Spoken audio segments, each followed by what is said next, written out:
It's a corporate entity designed to kind of maintain principally tax evasion and kind of financial or fiscal secrecy between the wealthiest people on planet Earth.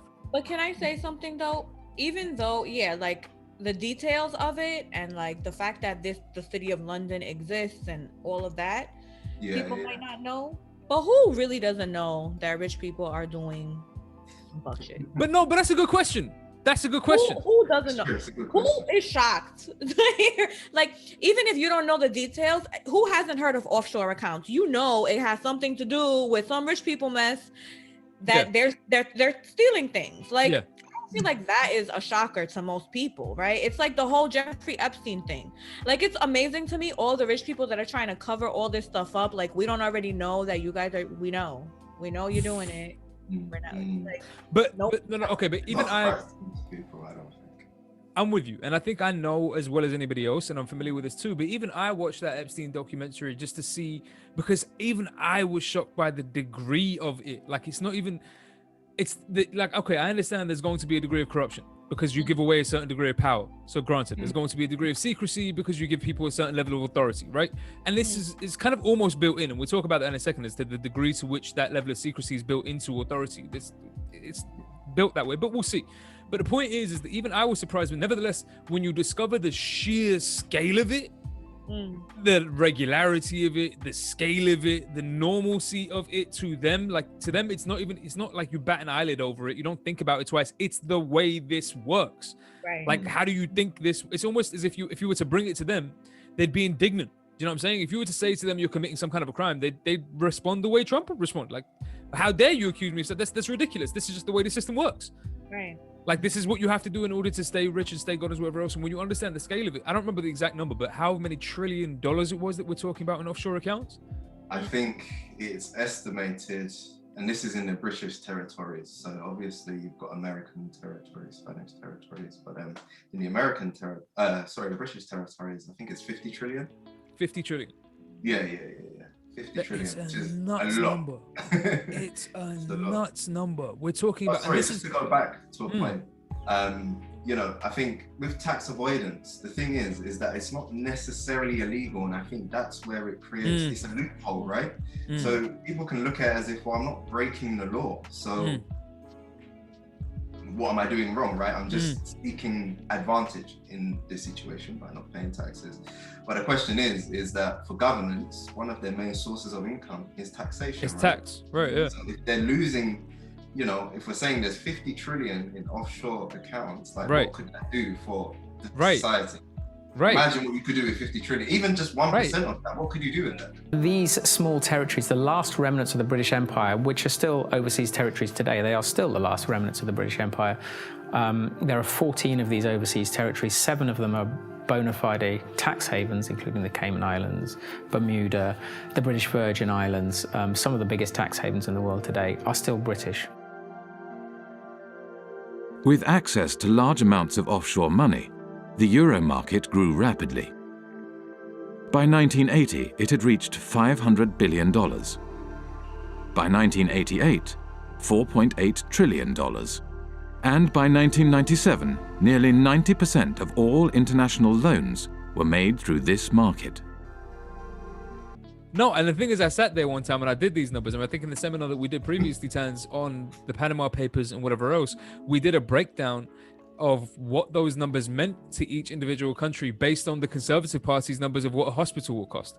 So I took what the Conservative Party said what a hospital will cost and said, okay, but even if we took 0.1% of the European total that's been lost in taxation, which I think at the time was like 13 billion.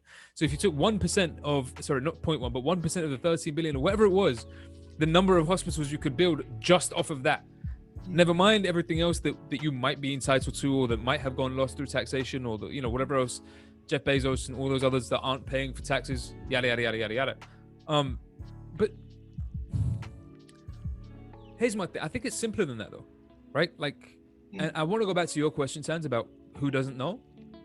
But for me, it's the issue is not even whether or not there's a legal loophole, or whether or not you are exploiting an existing kind of like ambiguity in the system in order for you to get away with more money. The issue isn't there. It's a much, oh God, I think my Marxist training is coming out. Nah, I just started thinking about this from like a Marxist systemic point of view. And I was like, oh man, I'm preaching now. The Marxist training. Okay, but this is listen, this is gonna get even weirder with you and your Uncle Carl fetish. And then if I turn out to be Uncle Carl and you married me, I don't know what's going on anymore. But the point is, I'm over the Uncle Carl thing. I already did. But you, never mind. I'm not. This is a children's podcast. I'm not getting into it. But the point is, it's not really. But the point is, I remember what the point was. Yeah, no, it's a simpler issue. For me, it's a systemic issue, which is this, and I was thinking about this earlier on today, in terms of the avoidance or evasion of taxation. What we're talking about is saying that a person has managed to accrue capital as a consequence of the labor provided by whoever. Mm-hmm. And at a certain point, whatever that point might happen to be, depending on the thing that we're talking about, the enterprise we're talking about, at a certain point, the amount of capital accrued extends beyond, hence surplus value, extends beyond what's necessary to compensate both staff and the system and yourself. That surplus value, whatever the hell that is literally the product of what they did.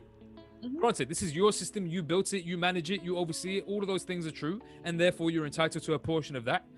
But it doesn't function without the employees.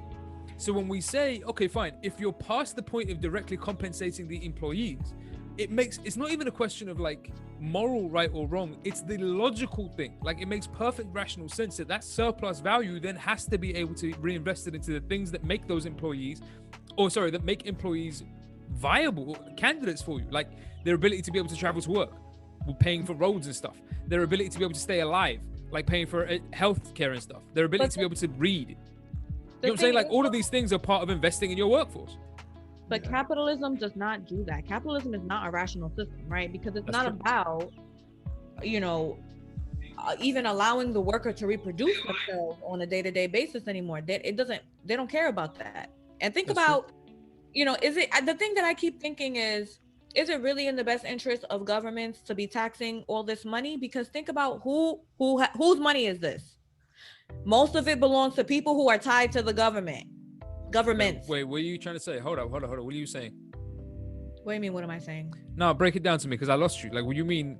Who are the people that are tied to government?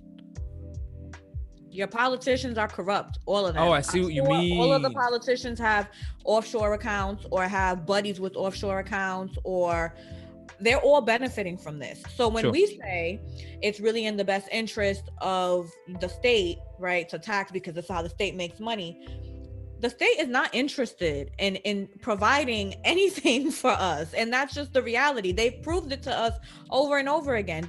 Some countries like the UK will give you crumbs, right?